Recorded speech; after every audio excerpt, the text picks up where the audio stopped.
My name is Remsy Atassi. I'm 30 years old. I'm from Toledo, Ohio, and I've lived in Chicago for 12 years. I'm a director and director of photography. I own a video production company in Chicago. These days I'm working as like kind of a director and producer, and then I also shoot, so I'll work as director of photography for commercials and stuff like that. The thing I love about directing is that you're able to work with such a diverse array of artists and different types of artists. I don't think that you end up in something like this by accident because it's a pain in the ass to get here. I mean, I've always been really into filmmaking and passionate about it. I mean, I guess I can't say always, but since I was probably a teenager. But I was like 13 and I saw like A Clockwork Orange, which is not a movie for a 13-year-old. It was the first time where I saw something and it wasn't, you know, the continuity of a film where you're just watching it and experiencing it like, oh, this is life. But no, it was like, oh, this is actually a thing that people do. This is a deliberate, this is art, you know, making something intentional. So I've always been just interested in like the visual media and music and art and creativity. And where I'm from, especially at the time when I was growing up, there wasn't a huge community for stuff like that. So I always kind of had my eye towards something else. So when I was younger, my dream was like to go to film school. I wanted to go to NYU. That was like the thing that I really wanted to do. And I worked really hard and I got into NYU, which was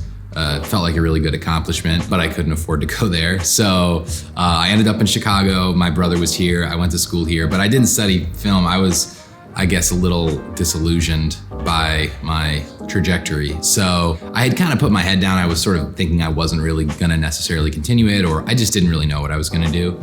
And after a couple years, I got the bug again and I kind of jumped in and started another company. So since then I've been doing short films, little projects and stuff like that through a few different iterations. I worked at a post studio for a while, and then I started this company that I have now. I kind of was focused really on the business side. My passion has always been to filmmaking, music, art, but you know, you have to make a living. So I did a lot of commercial content. I started doing corporate stuff and then kind of moved more towards like branded content and lifestyle and commercial stuff, and along the way, building up like a really awesome community of people, which I realize now, especially the past couple of years as we've been working on this film project, the community of people is actually like the most important piece outside of your own like discipline and ambition to like do the work, but like being able to find other people who you can collaborate with and rally to what you're doing is like far and away like the most important thing, because some days you just wake up and you don't have it in you. So like you have to have other people there to like,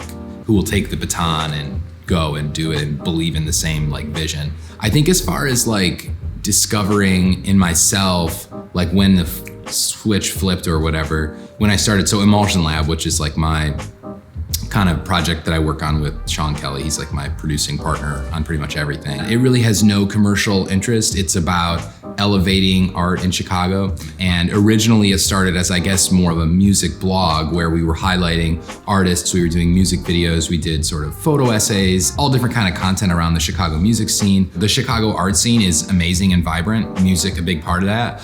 And it's just different here than it is like if you're in New York or Los Angeles. You really have to be committed to the art and not towards like your own celebrity or like getting rich and famous, because it's just probably not gonna happen for you here. So it creates like a certain type of artist who is kind of grinding it out, but also you have to be super committed to the art because there's no real rewards. It's art for the sake of art. Me and Sean were incredibly, like, have always been super inspired by that. When we started doing that about 3 years ago, that was like a really deliberate recalibration because I'd had the business and it had been pretty successful. I was making a good living, but I just really wasn't feeling that like inspiration.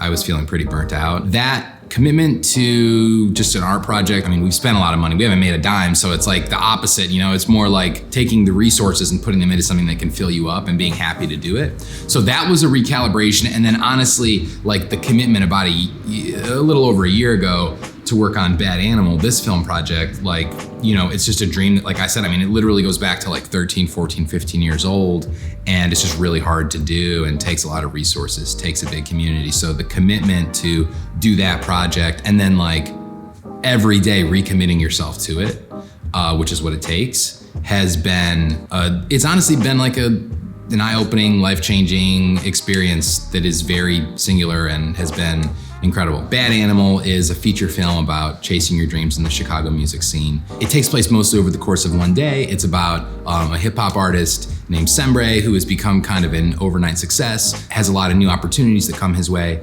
He also has like a long-standing relationship with his manager. And so the story kind of takes place over one day leading up to this big show, and then also tells the backstory of sort of the past 4 years, how he kind of achieved this success with Marlene and then their relationship kind of in the past. It's a little out of chronological order, but it basically tells both of these stories at the same time. And it's about price of success, following your dreams, being an artist, the kind of choices that you have to make. And as you get a little older, like how those things sort of play out in your real life and the effects that they have. This time last year, I was writing the script, what's been less than a year, which is for a timeline for a project like this is pretty crazy. I had an idea about making a film sort of centered around artists in the Chicago music scene and some iteration of that for the past probably 4 or 5 years. You know, we all have like a few big ideas that we kick around in our head, and then they show up in different versions until you're like, okay, this is the version that I'm gonna like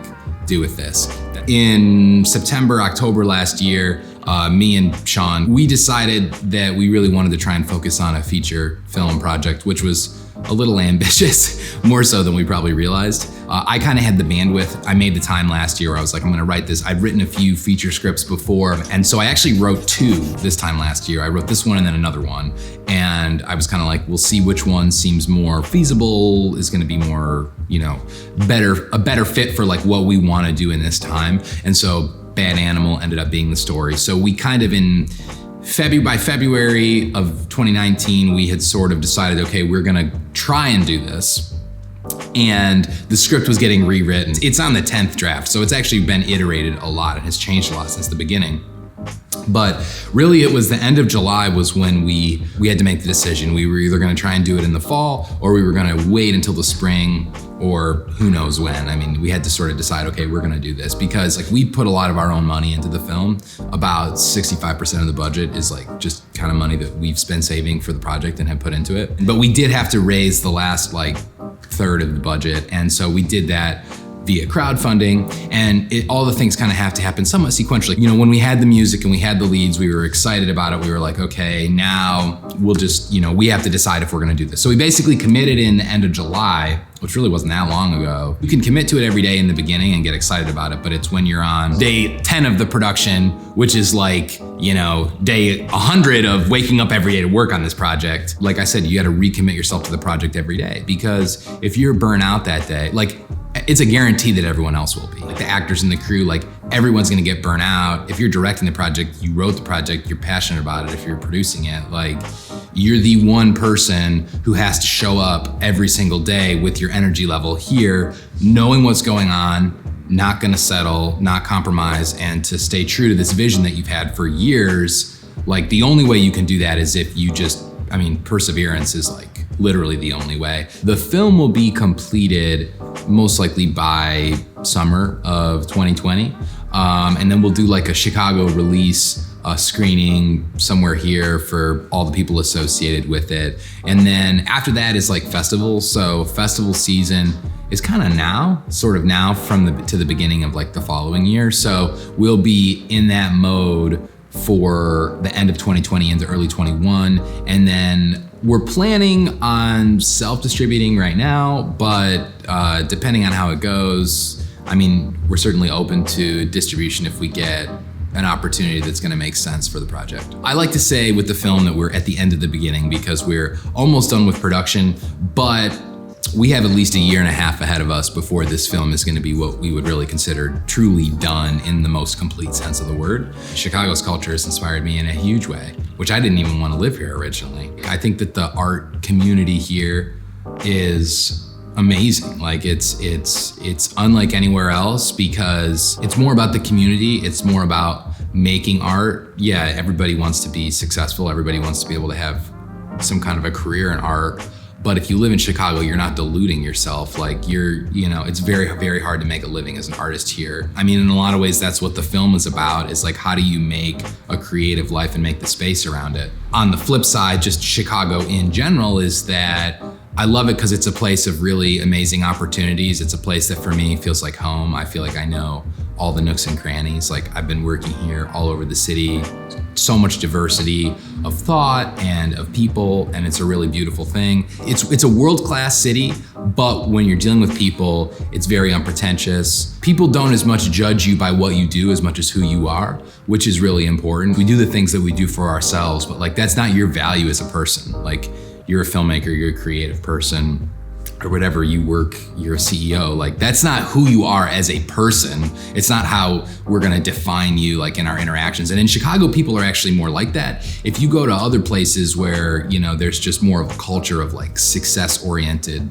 mindset, your value to other people is just like what you can do for them. And I hate that. Community is kind of everything, I think. When we talk about art, it's both the people who can support what you're doing and also like the people who are interested in what you're working on. Like there's people who help you, and then there's people who are just people you hope might be your audience one day. Lifting other people up and elevating like other people, respecting other people and giving back is people respect you and will reciprocate. So it's important to have that mindset. And after you do it long enough, I think you just realize that it's like a value in and of itself. The music community in Chicago, which that is a creative community that I've been really close to for like as long as I lived here, because I used to be a musician. We did a series of live videos. I think we did like maybe like 12 live videos, and then we did tens of music videos, and then like these photo essays that we did like dozens of those. And we were just doing all that stuff for fun. So you definitely got connected. It was great because when we decided that we were gonna make this film, for me, I felt like we could really authentically